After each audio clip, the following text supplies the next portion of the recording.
Good morning students. Our next topic is AC generator. AC generator means alternating current generate.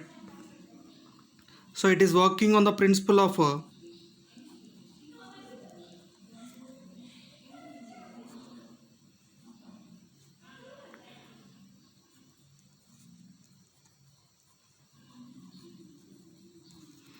electromagnetic induction.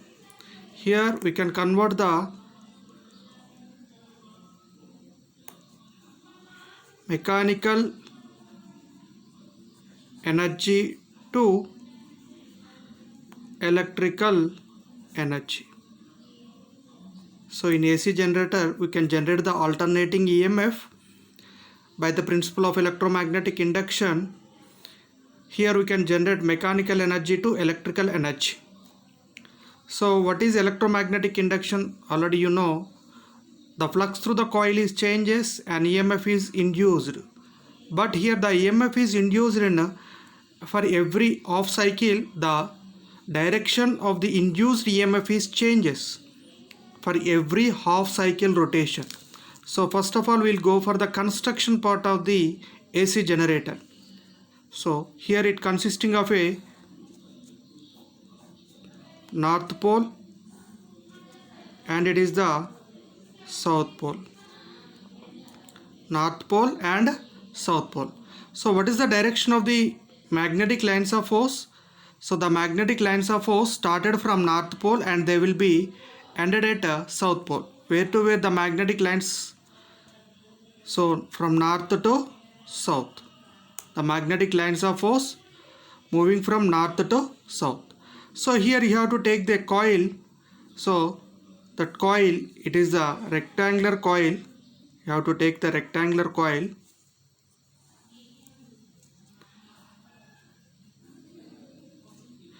So it is the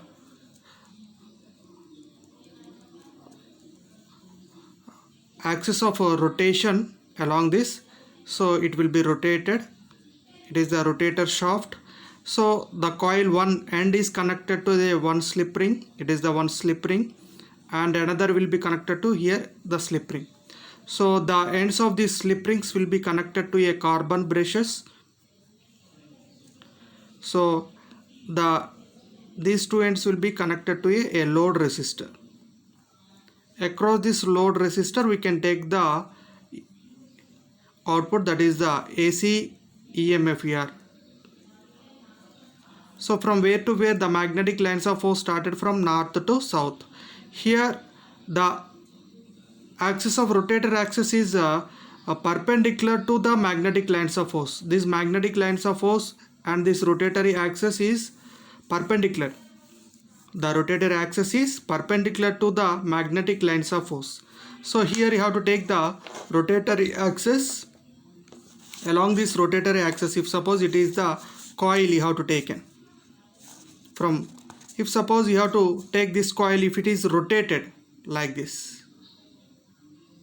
So at this time, if suppose the magnetic lines of force started from, it is the direction, the magnetic lines of force moving. So according to right hand thumb rule, so like this manner. So from this side, the magnetic lines of force, your four fingers indicates the direction of the current. So it is the direction of the current, but in opposite manner the EMF is induced. So like this manner the EMF is induced in this coil when it will be rotated like this.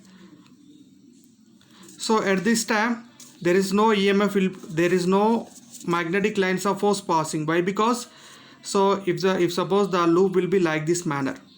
So if suppose the loop will be like this.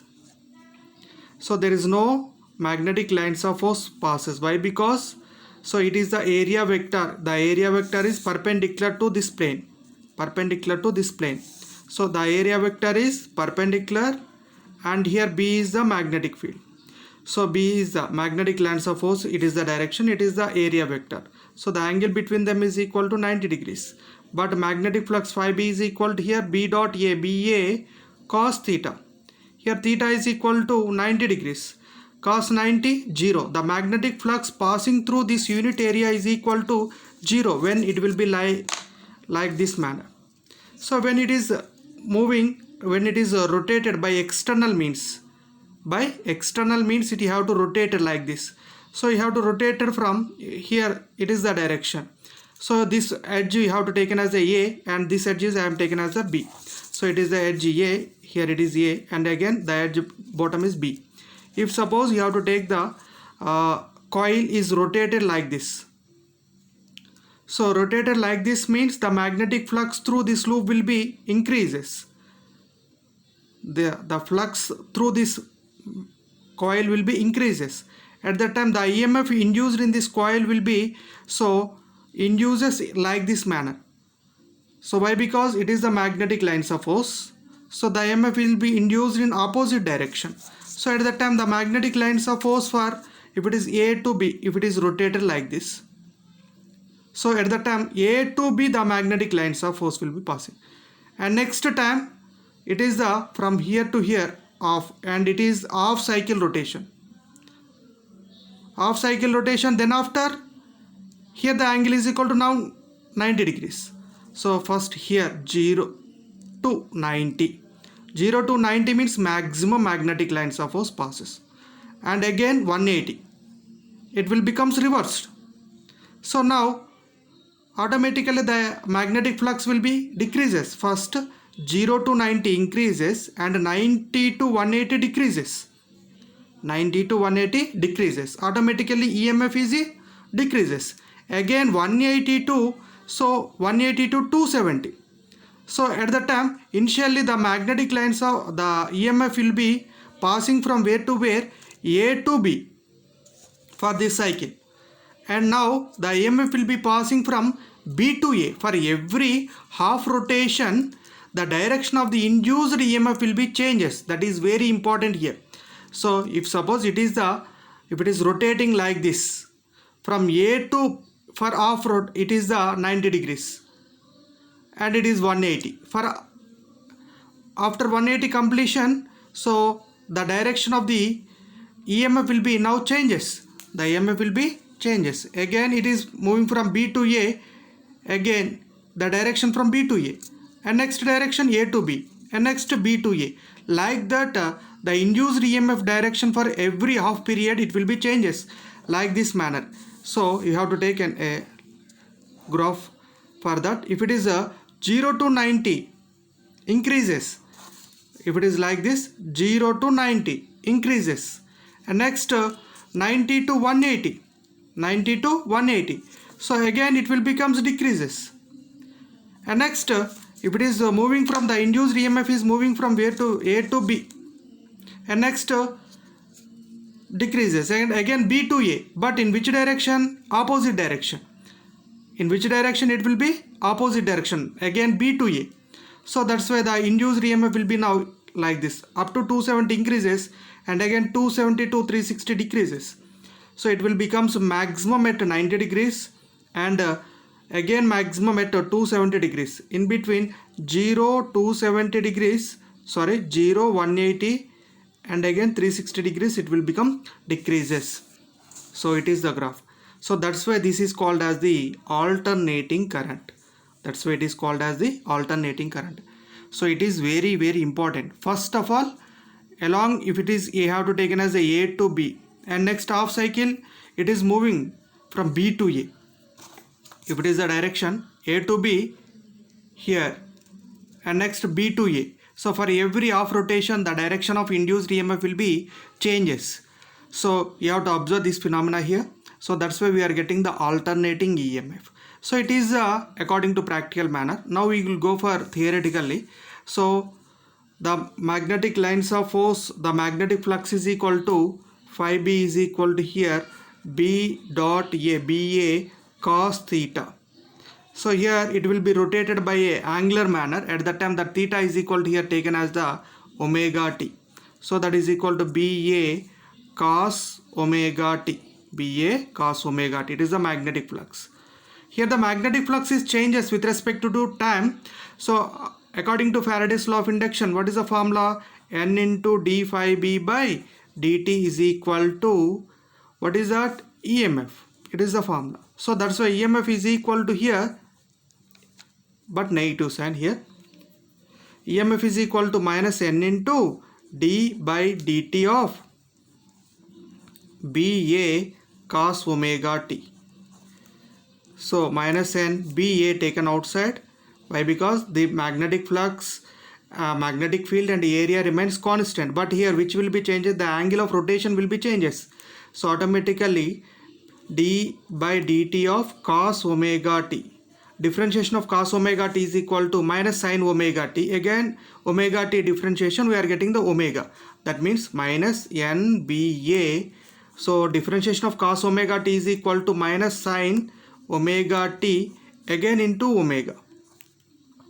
So total we are getting the expression induced EMF is equal to here minus into minus plus nba omega sin omega t. So what is the sine function? Sine function, where to where it will be changes from plus 1 to minus 1. So sine 0, sine 90 maximum, again sine 190 0, sine 270 minus 1, sine 360 degrees again 0.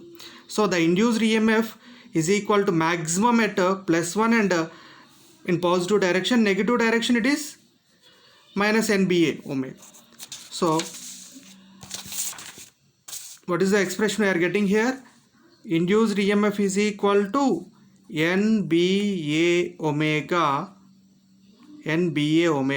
sin omega t. So at maximum means EMF is equal to nba omega. This is called as the maximum EMF. So that is why we are writing EMF is equal to Em sin omega t. EMF is equal to Em sin omega t. So it is a theoretical very easy part simply. And next so you have to draw this graph enough. And here what are the applications?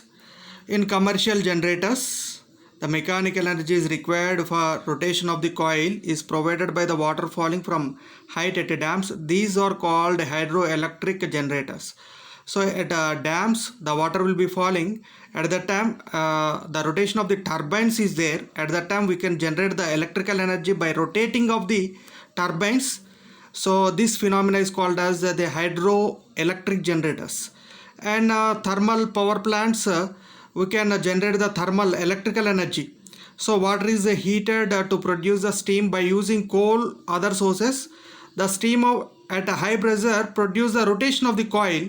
So here we are doing the rotation of the coil across the dams or across by using steam also. So this way, that's why this is called as the thermal, that is called as hydroelectric generators. So this rotation in India, the frequency of rotation is 50 Hz. In USA that is 60 Hz. Okay, bye.